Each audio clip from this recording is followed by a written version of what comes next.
안녕하세요. 오늘도 사연살롱을 찾아주셔서 감사합니다. 사연살롱 구독자 여러분, 다들 평안한 날을 보내고 계신가요?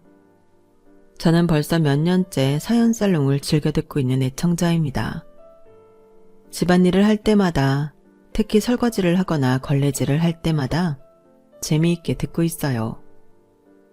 항상 다른 사람들의 이야기를 들을 때마다 저도 언젠간 제 이야기를 재미있게 풀어서 보내볼까 싶었는데 마침 이번에 직장에 오랜 휴가를 쓰게 된 저희 딸아이가 함께 있어서 이렇게 제 이야기도 적어보게 되었네요. 저는 배움이 짧지만 저희 딸은 제 엄마랑 다르게 똑똑하고 공부도 잘했던 아이거든요. 저는 참 가족복이 많은 것 같아요. 머리도 명석한 데다 착하고 생각이 깊은 저희 딸 말고도 자상하고 멋있는 남편도 있었거든요. 언제 어디서든 자랑스럽게 얘기할 수 있는 사람 말이에요.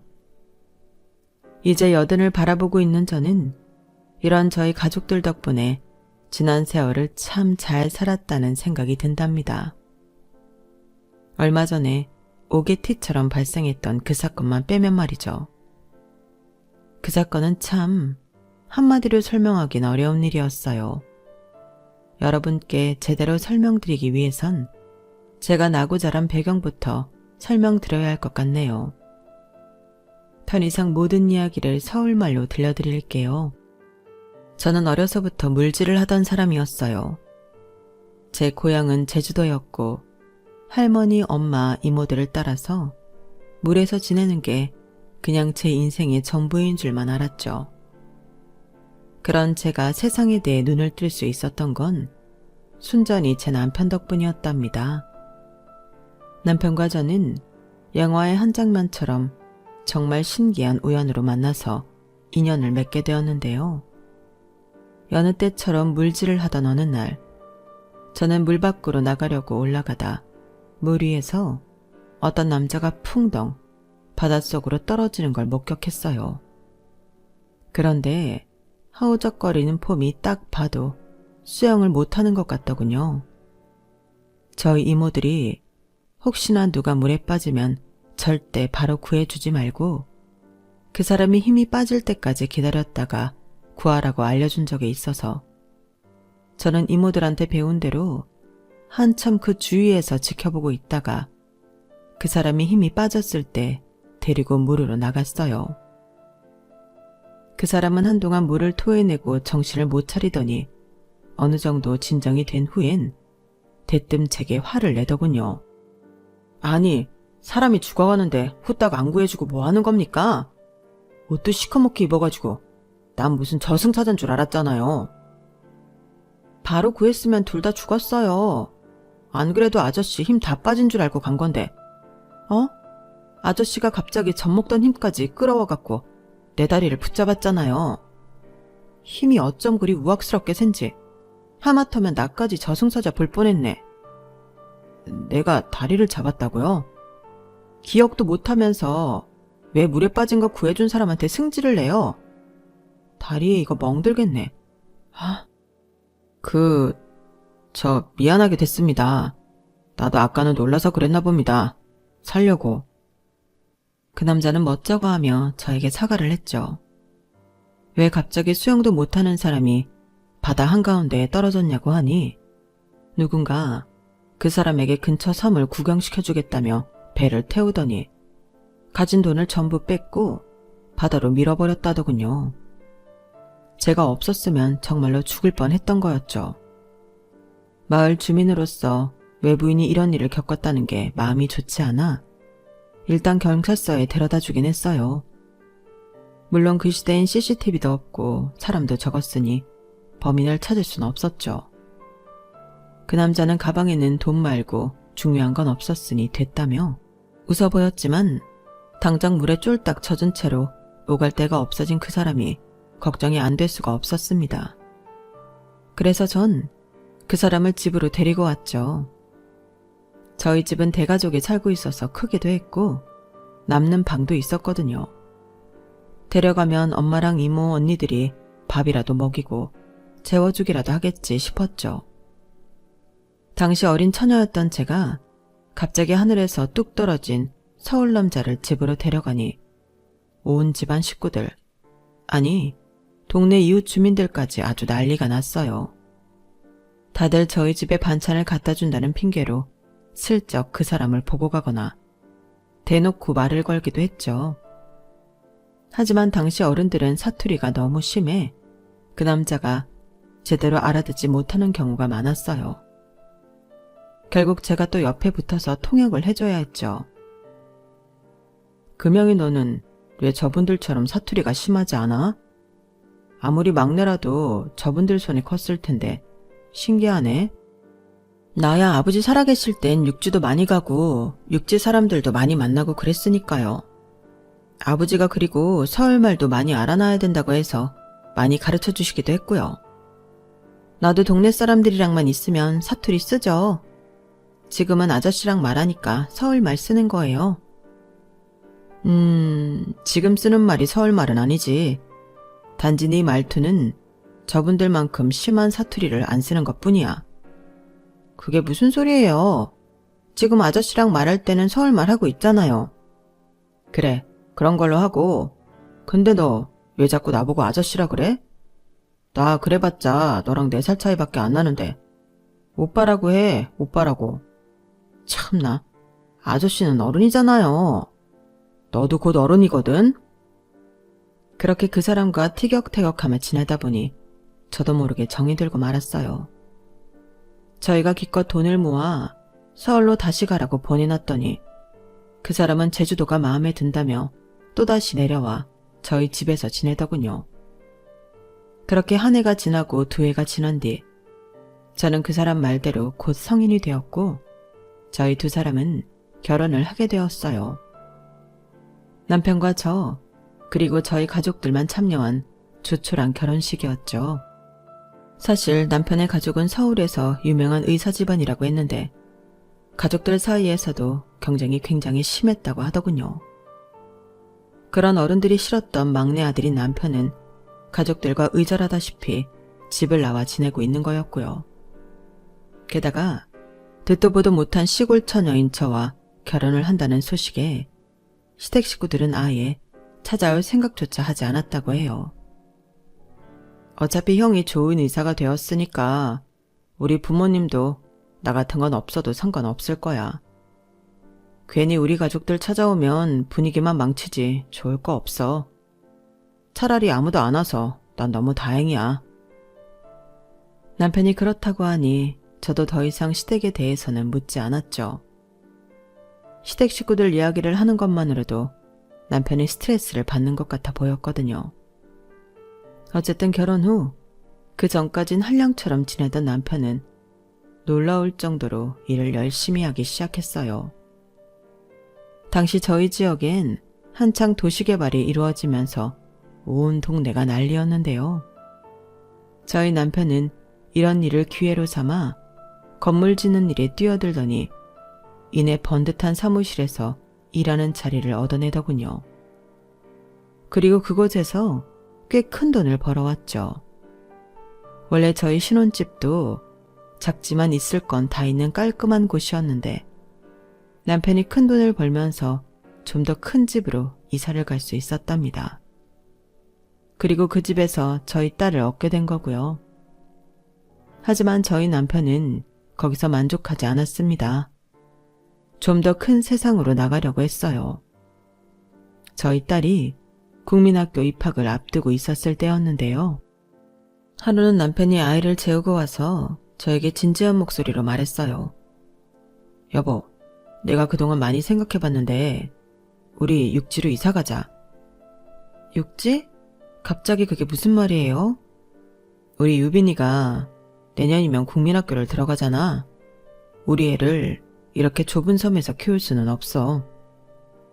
아무리 그래도 우리 가족들이 전부 여기 있는데 괜히 낯선 동네 가면 마을 사람들 텃세나 당하고 적응도 못하는 거 아니에요?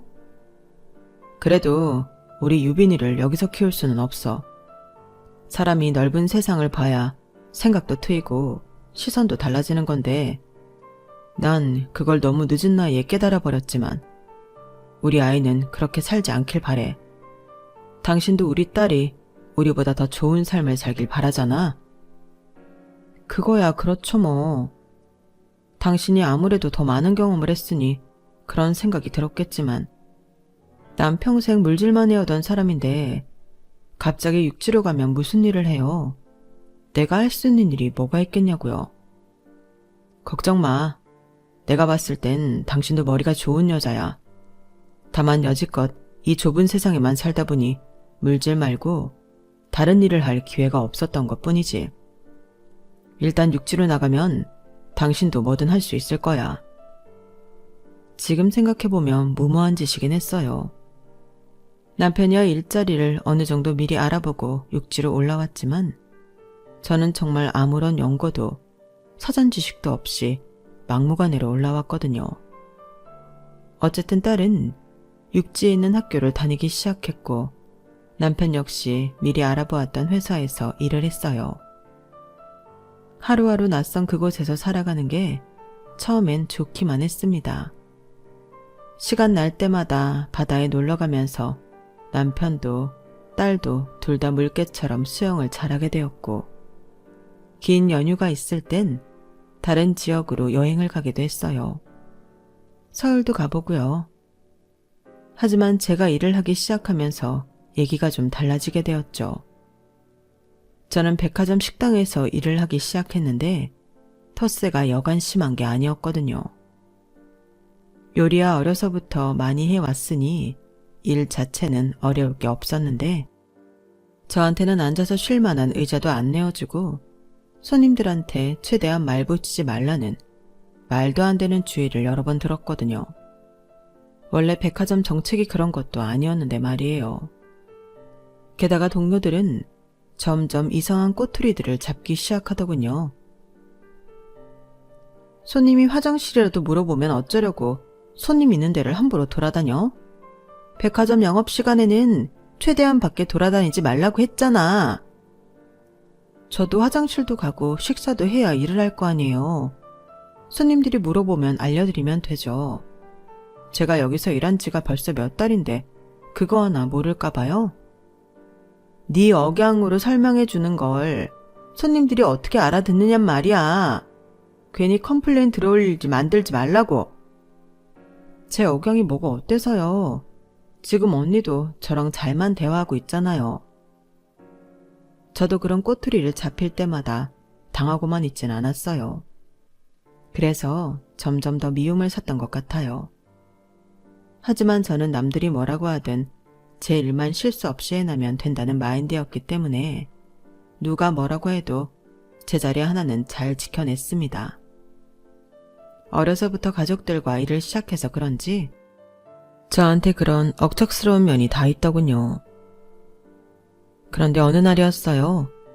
가장 윗선배인 언니가 얼굴이 하얗게 질려서 다급하게 절 찾는 거예요.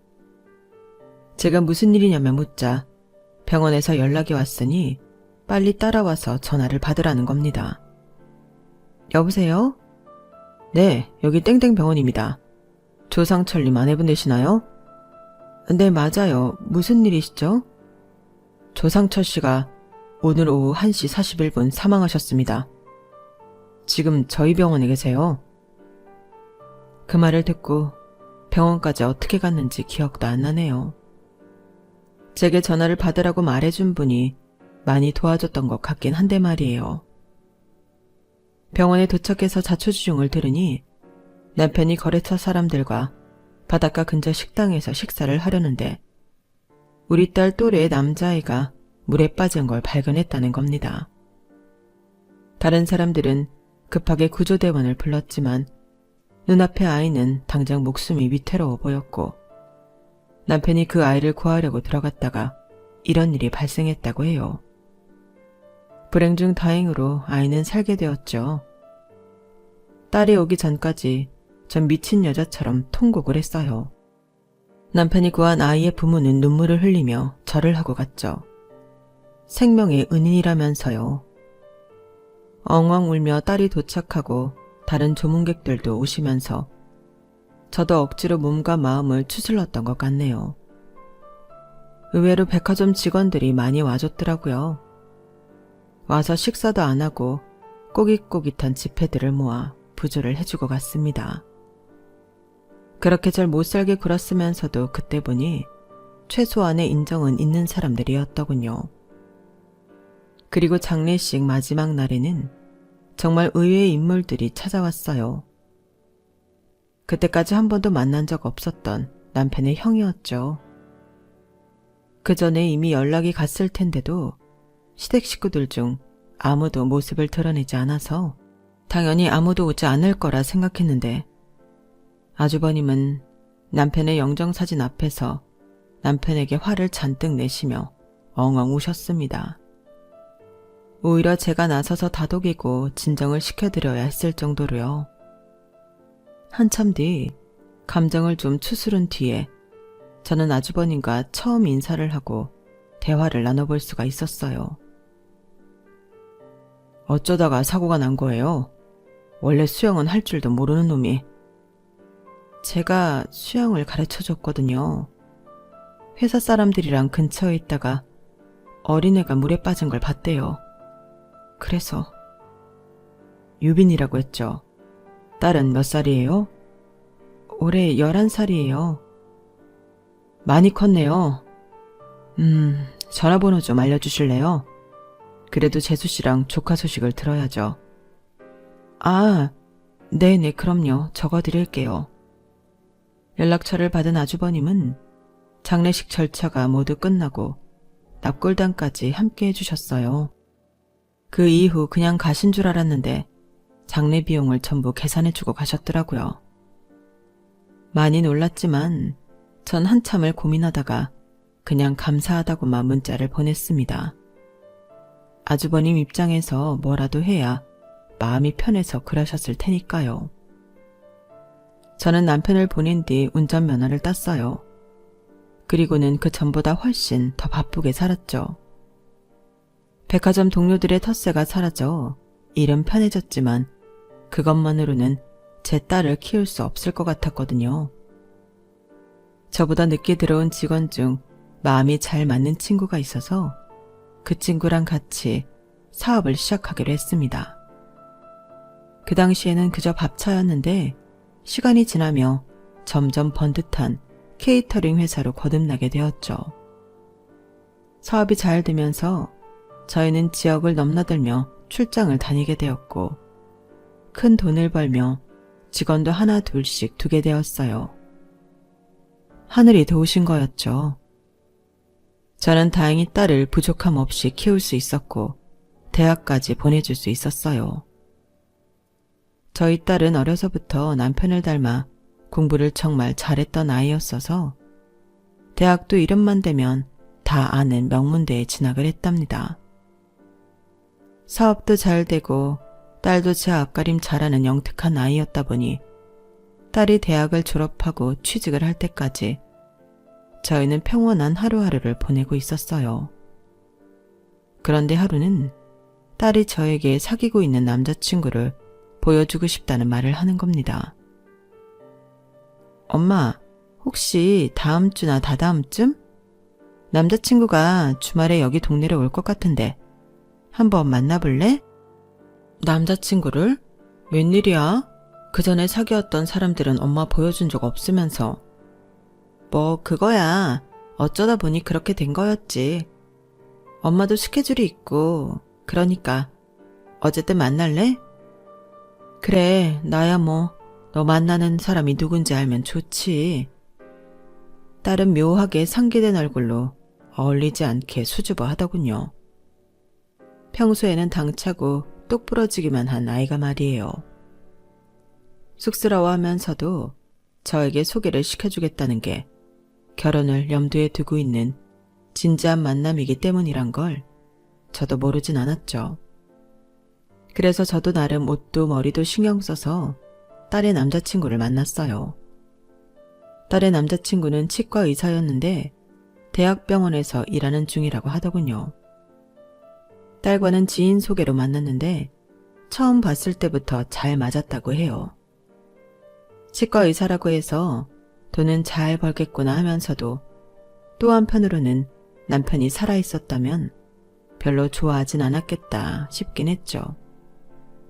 복잡한 마음으로 딸의 남자친구를 만나는 자리에 일찍 나가 기다렸는데 잘 관리된 국산 세단이 카페 앞으로 들어오는 거예요. 바로 딸의 남자친구였죠. 제가 먼저 카페에 들어와 있는 걸 알고 후다닥 들어와서 사과부터 하더라고요. 어머님, 안녕하세요. 유빈 씨 남자친구 최성훈이라고 합니다. 제가 먼저 와 있었어야 하는데 죄송해요. 아유, 반가워. 지금 2시 50분인데 뭐. 괜찮아. 내가 일찍 왔어. 혹시 간단한 케이크나 쿠키를 더 시킬까요? 디저트류 괜찮으세요? 유빈이 너 먹을래?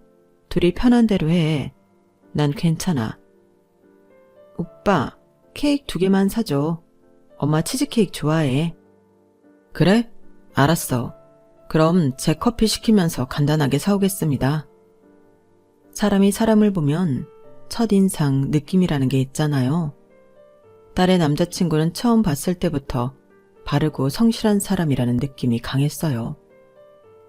사람이 악하다는 느낌은 전혀 없었고 오히려 검소하고 실속이 있어 보였죠. 이야기를 나눠보니 그럴 만한 이유가 있었다고 해요. 그 친구는 갓 20살이 되자마자 부모님 2분을 모두 사고로 잃은 뒤 3살 터울의 여동생을 홀로 뒷바라지하면서 살아왔다고 하더군요.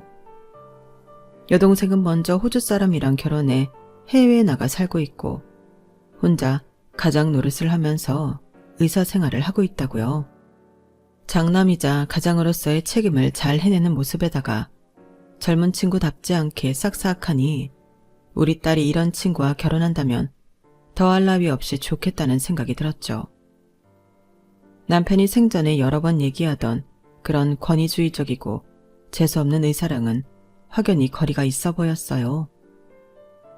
저는 딸의 남자친구가 마음에 들었고 2사람은 이후로도 예쁜 연애를 하며 종종 저희 집에도 놀러오다가 1년 뒤엔 결혼 준비를 하기 시작했어요.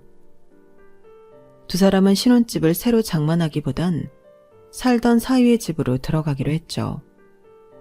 2사람의 직장이나 저희 집과 위치를 생각했을 때 거리도 괜찮고 원래 4인 가족이 살았던 집인 만큼 크기도 컸기 때문이었습니다. 대신 내부 인테리어를 조금 새롭게 하기로 했어요. 인테리어를 알아볼 때 딸과 함께 사위의 집으로 가보았는데 돌아가신 사돈 내외가 원래부터 잘 살았는지 집이 꽤 좋더라고요. 가끔 사위가 혼자 가장 노릇을 했다면서 아르바이트 경험은 전혀 없다고 해서 아무리 의대생이라 시간이 없어도 버는 돈 없이 생활이 가능한가 싶었는데 물려받은 유산도 상당했나 보구나 싶었죠. 어쨌든 사위가 생각보다 여유로워서 딸 가진 엄마로서 전 내심 안심했네요. 딸과 사위는 아름다운 결혼식을 마치고 세상에서 가장 예쁜 부부가 되었어요. 저는 2사람의 신혼생활을 방해하고 싶지 않아서 결혼 뒤에는 웬만하면 거리를 두려고 했죠. 같이 살던 딸은 출가 외인이 되었고 저는 사실상 제3자라고 생각했기에 자꾸 전처럼 생각하면 사위가 불편해할 것 같았어요. 요즘 인터넷에는 장모든 시모든 결혼한 자녀한테 자꾸 연락해서 놀자고 하지 말라는 얘기가 많더라고요. 제가 거리를 두니 딸도 제 뜻을 아는지 저랑 1대1로 연락만 하고 전처럼 사위랑 같이 만나자는 얘기는 잘 하지 않았고요. 그런데 사위가 연락을 자주 하더라고요. 늘 먼저 저에게 연락했고 시간 날 때마다 주말에 놀러 오겠다고 하는 겁니다. 그리고 진짜로 딸과 함께 자주 놀러 왔어요. 최서방 일도 바쁠 텐데 이렇게 자주 놀러 오지 않아도 돼. 명절 때만 와도 괜찮다니까. 일정 비면 다음엔 그냥 집에서 쉬어. 어? 아니에요. 장모님 집에 오는 게 쉬는 거죠 뭐. 둘이서 조용히 시간 보내는 날도 많아요. 깻잎장이랑 오이소박이 좀 했어. 이따 갈 때 가져가. 먹고 싶은 반찬 혹시라도 있음 얘기하고. 된장찌개요. 장모님 된장찌개가 진짜 맛있잖아요. 주기적으로 꼭 생각난다니까요. 혼자인 절 챙겨주려는 사위 마음이 고맙고 기특해서 전 딸과 사위가 올 때마다 생일상처럼 밥상도 차려주고 가져가서 먹을 밑반찬까지 미리 싸놓곤 했죠. 문제가 거기서부터 시작이 될 줄은 꿈에도 모른 채 말이에요. 근데 장모님, 저번에 주신 겉절이는 너무 짜던데요. 좀 더 슴슴했으면 훨씬 맛있었을 텐데. 아, 저번에 가져간 제육 있잖아요. 조금 심심했어요. 양념이 좀만 더 매웠으면 좋았을 것 같아요. 이번에 주시는 무생채는 저번보다 좀 달게 해주시면 안 돼요? 아이, 장모님, 저 음식 달게 먹는 거 아시면서. 시간이 점점 지날수록 사위가 반찬 투정을 부리기 시작한 거예요. 처음엔 전혀 그런 말 없이 잘만 먹었는데 자주 만나고 서로가 편해지면서 점점 이러쿵저러쿵 지적질을 하더군요. 오죽하면 저희 딸이 짜증을 내며 주는 대로 감사히 먹으라며 한 소리를 했는데 사위는 그 말은 들은 척도 안 하고 지적질을 멈추지 않았어요. 저도 좋은 마음으로 음식을 해준 건데 은근히 열이 받더군요. 그래도 저 대신 딸이 그때마다 사위를 나무라니 저까지 나서서 뭐라고 하진 않았습니다. 그래도 사위가 없는 시간 쪼개서 절 보러 와주는 게 여전히 고마웠거든요. 하지만 얼마 뒤 저는 사위에게 정말 크게 실망하게 되는 일을 겪고 말았는데요. 저희 친정엄마가 건강이 많이 안 좋아지시면서 제가 언니들과 함께 친정집에 내려가 지내는 날이 많았을 때였어요. 제가 케이터링 일을 최소한으로 줄이고 친정 일을 도우며 지내자 딸과 사위도 저희 친정으로 내려오는 일이 많았죠. 사위는 결혼식 때만 저희 친정 식구들을 보고 실제로 제주도로 내려온 건 그때가 처음이었어요. 그런데 저희 친정집을 본 사위의 반응이 정말 가관이었습니다. 저희를 무슨 난민처럼 보는 거예요. 화장실에 저 자주색 변기는 뭐야? 저거 너무 심한 거 아니야? 색만 저럴 뿐이지 이모들이 늘 청소해서 깨끗해. 왜 이리 유난이야? 요즘 저런 색 몰딩이면 사람들 다 기겁하는 거 몰라?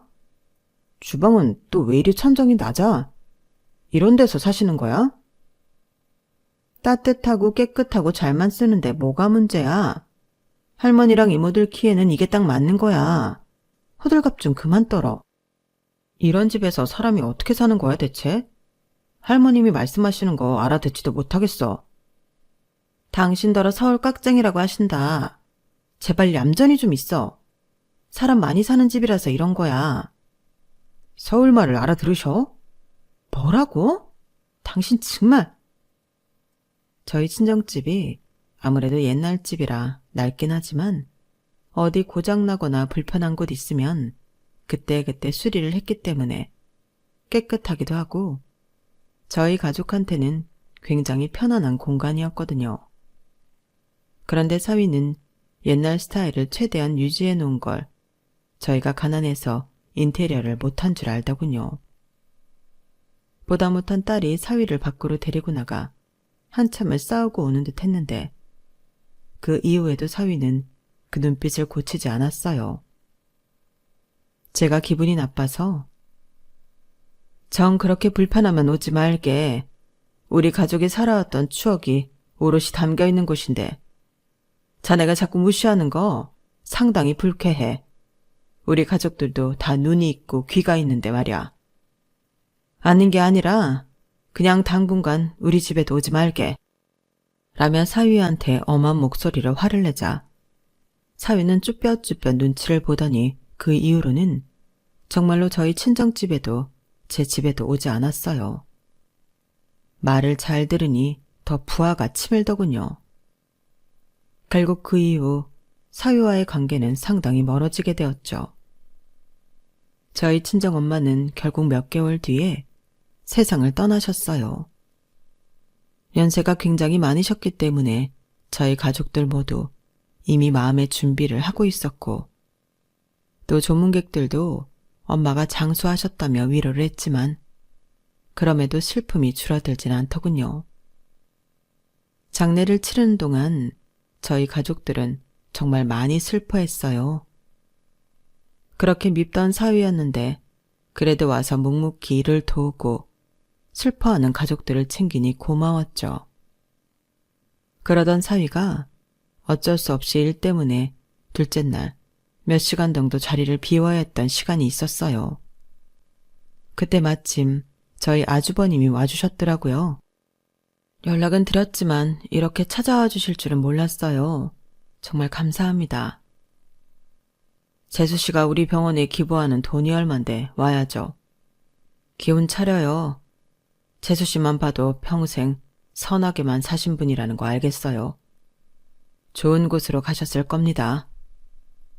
감사해요, 정말. 식사라도 하고 가세요. 마침 자리도 많은데. 요즘 병원 일이 너무 바빠서 바로 가야 해요. 미안합니다. 사실 전 아주버님이 오실 거라고 전혀 예상치 못했기에 내심 놀랐어요. 아주버님은 몇 년 만에 뵙는 건데도 참 한결같으셨죠. 저랑 한동안 안부를 나누고 딸과도 인사를 나누신 뒤 가셨는데 참 고마운 마음이 들었어요. 엄마를 보내드린 슬픔을 이길 힘을 덕분에 참 많이 받을 수 있었던 것 같습니다. 그렇게 장례식이 끝나고 한동안은 일에 매진해서 살았어요. 괜히 이런저런 잡생각을 하는 것보다는 낫더군요. 그리고 새삼 제가 음식을 나누는 직업을 가졌다는 게 복인 것 같다는 생각이 들었어요. 식사라는 건 어쨌든 사람들한테 힘이 되어 주는 거니까요. 사람들에게 힘이 되고 있다는 사실이 제 자신에게도 힘이 됐죠. 그렇게 약 1년 정도의 시간이 지난 것 같네요. 어느 날 사위가 뜻밖의 소식을 알려왔어요. 개인 치과를 개업하게 되었다는 거예요. 이미 준비는 거의 다 끝났다고 하더군요. 그렇게 열심히 살더니 자신만의 결실을 맺게 된 사위가 참 대단해 보였죠. 제 아들이 그런 것처럼 자랑스럽고 뿌듯한 마음까지 들었어요. 치과를 개원하기 직전에 개원식도 진행한다고 하길래 제가 나서서 케이터링을 해주겠다고 했습니다. 정말요? 아유, 정말 감사해요. 안 그러셔도 되는데. 됐어, 뭘. 이게 내 개원 선물이야. 비용은 따로 내지 말게. 어떻게 그래요, 장모님. 조금이라도 지불할게요. 아니야, 됐어. 됐어. 정말로 주지 마. 알겠지? 네. 대신 선물이라도 마련해 볼게요. 저 진짜 이거라도 해야지 제 마음이 편해서 그래요. 어느새 예전처럼 서로 가까워진 저와 사위는 그렇게 함께 마음을 주고받으면서 개원식을 준비했어요. 그날은 일하던 병원에서 동료들과 교수님들이 많이 오신다고 하더라고요. 그래서 전 특별히 고급진 메뉴로 음식을 꾸렸죠. 개원식 당일날 저는 아침 일찍부터 재료를 다시 한번 체크하고 사위의 치과로 향했는데요.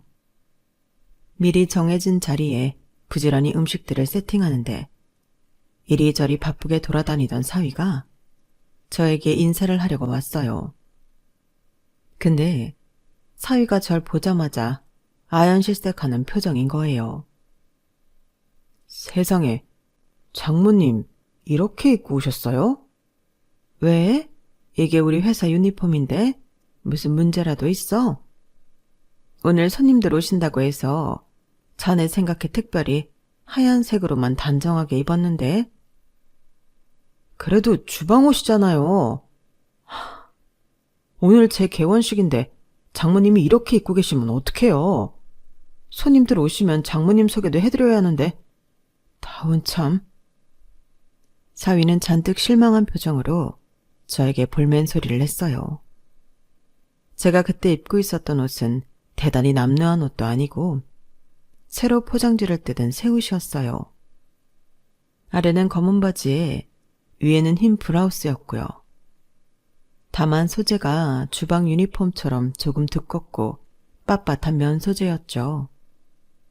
그래도 이 정도면 누구한테 보이기에 남루하지도 않고, 게다가 제가 음식을 해야 하니 다들 이해할 거라고 생각했어요. 나름 다 생각을 하고 입고 온 건데 보자마자 짜증부터 내는 사위한테 저도 화가 나서 한마디 하려는데 마침 안쪽에서 다른 사람이 사위를 부르더군요.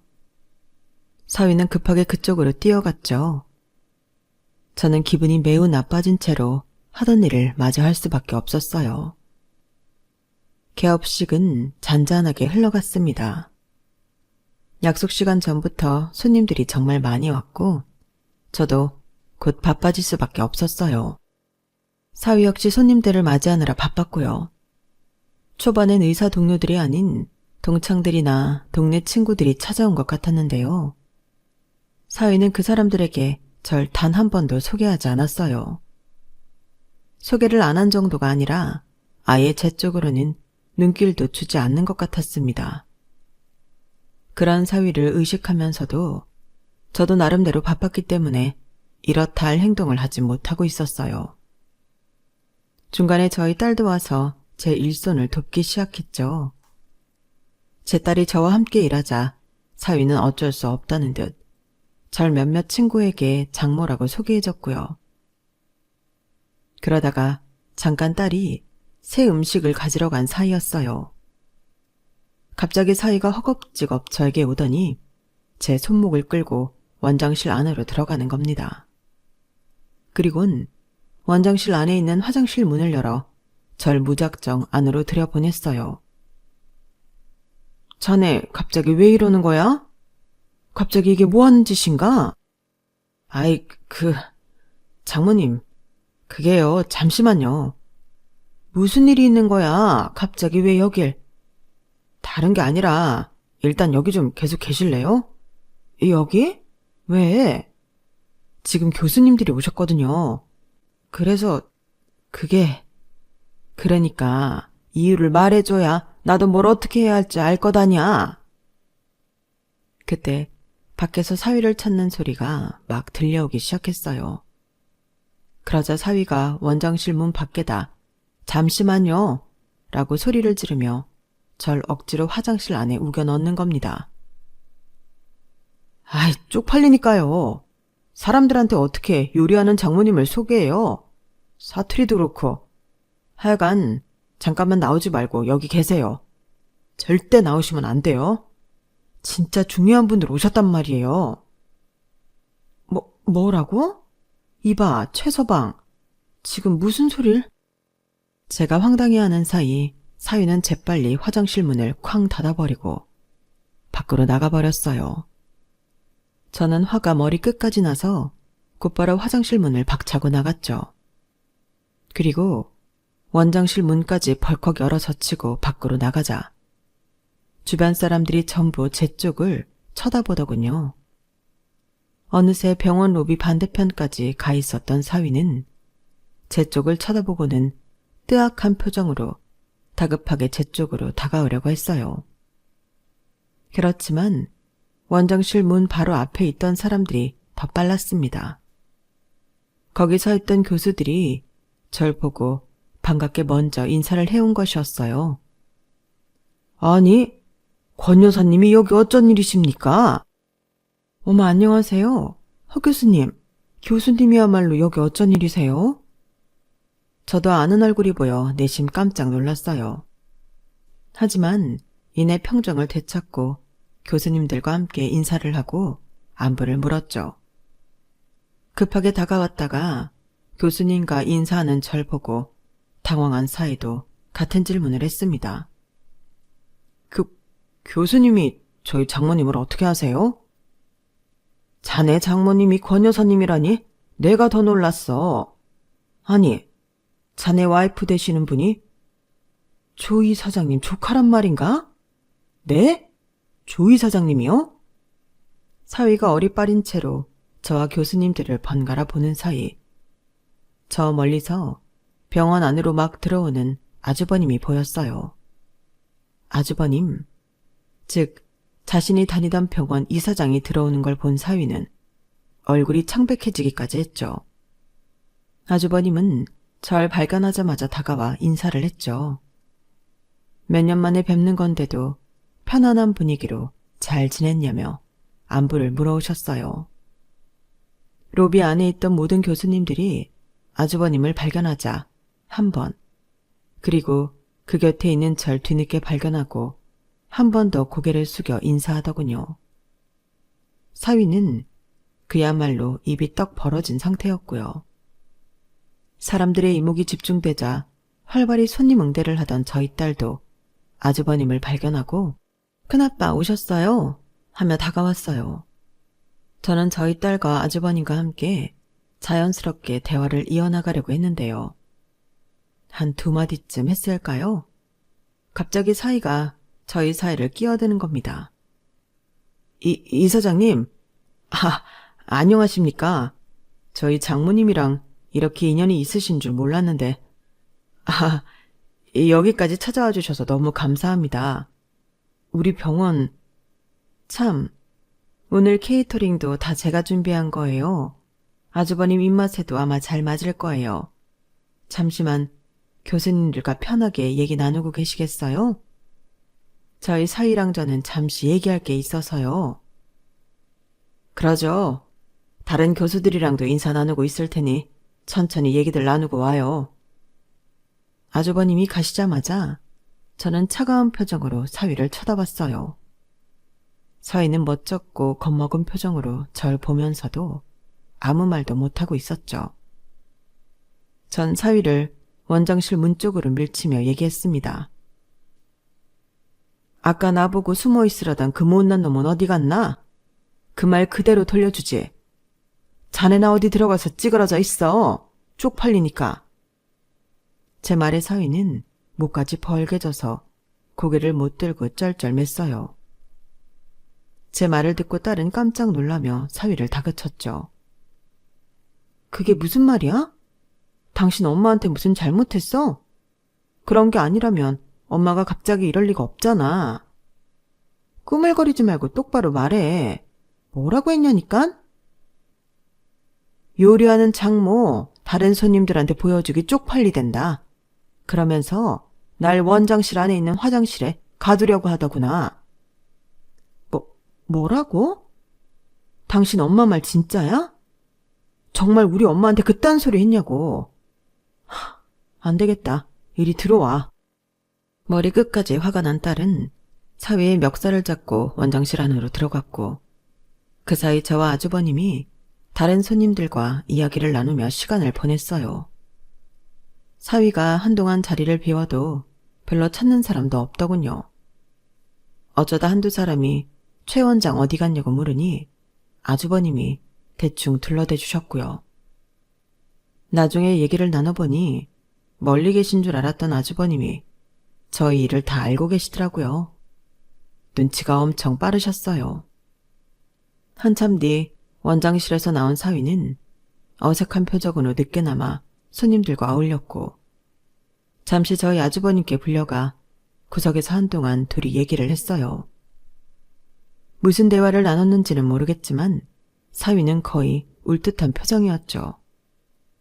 그렇게 그날은 모두 사위와 어색해진 채로 마무리가 되었어요. 저도 기분이 이미 상당히 상해 있었기에 개업식을 마치는 대로 뒷정리를 직원들에게 맡긴 뒤 나와버렸고 아주버님은 이미 그 전에 가시고 없었어요. 그리고 저녁 늦게 딸이 제 집으로 와서 자더군요. 대충 무슨 일인지 알 것 같아 저는 딸에게 이것저것 묻지 않고 조용히 혼자 있게 내버려 뒀어요. 그리고 그 다음날 잔뜩 피폐해진 몰골로 사위가 제 집 앞을 찾아왔습니다. 사위는 초인종도 누르고 문도 두드리며 대화를 하고 싶다고 했어요. 저와 딸은 한참 동안 대꾸도 안 하고 있다가 1시간쯤 뒤에 나갔죠. 계단 난간에 처량하게 앉아있던 사위는 드디어 문을 열리자 용수철처럼 앉은 자리에서 튀어오르더니 저희한테 냅다 무릎부터 꿇더군요. 죄송합니다, 장모님. 제가 그날 했던 실수는 정말 어처구니 없는 실수였어요. 정말 말도 안 되는 짓을 저질렀습니다. 앞으로 다시는 이런 일 없도록 하겠습니다. 장모님, 제발 이번 한 번만 용서해 주세요. 정말 다시는 이런 바보 같은 실수를 저지르지 않겠습니다. 내가 당신 이번만 실수한 거 아니라고 했지? 그 전에 우리 이모들한테 한 건? 그 전에 반찬 가지고 웃기는 소리 한 건? 사과할 거면 지금까지 우리 엄마한테 실수했던 모든 걸 사과해야지. 네, 아내 말이 맞아요. 이전에 제가 장모님 가족분들께 한 말, 그리고 생각 없이 내뱉었던 말들까지 모두 제가 잘못했어요. 제가 정말 바보 천치 같은 놈이었어요. 저 정말 어젯밤을 꼬박 새워서 뉘우치고 또 뉘우치고 왔어요. 장모님, 제발 한 번만 용서해 주십시오.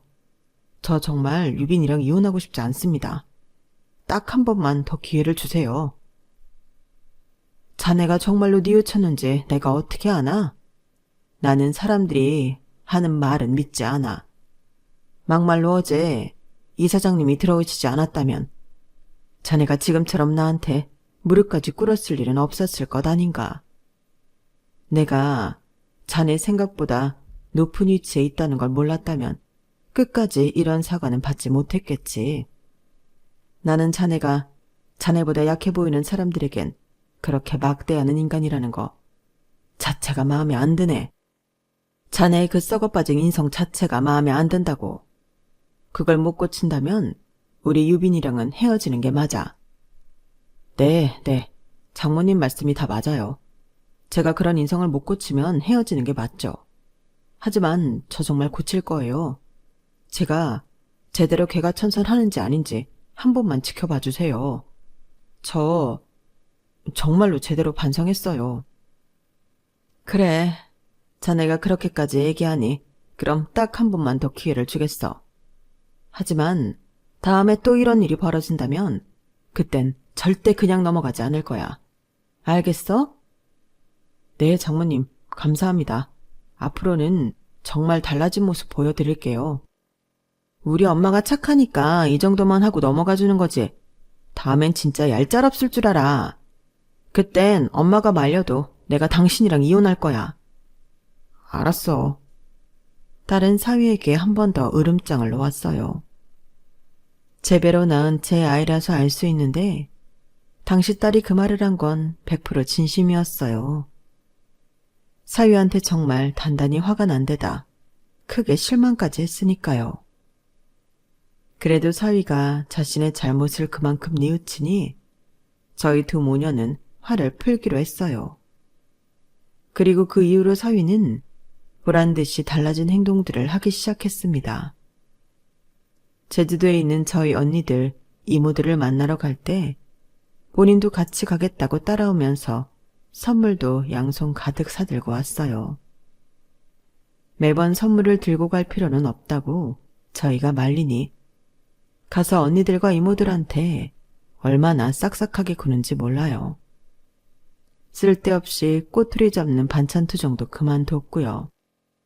그렇게 반년 정도 지나니 저희 모녀의 마음은 이미 다 풀어졌고 전보다 사위와 더 화목하게 지내고 있답니다. 조금 더 두고 봐야 알겠지만요. 두서없는 이야기였지만 끝까지 들어주신 모든 분들께 정말 감사드려요. 여러분의 가정에도 항상 좋은 일들만 가득하길 바랍니다. 건강하세요. 여러분, 사연 댓글에 응원과 현명한 조언 부탁드려요. 좋아요와 구독은 저에게 큰 힘이 됩니다. 오늘도 좋은 일 가득하세요.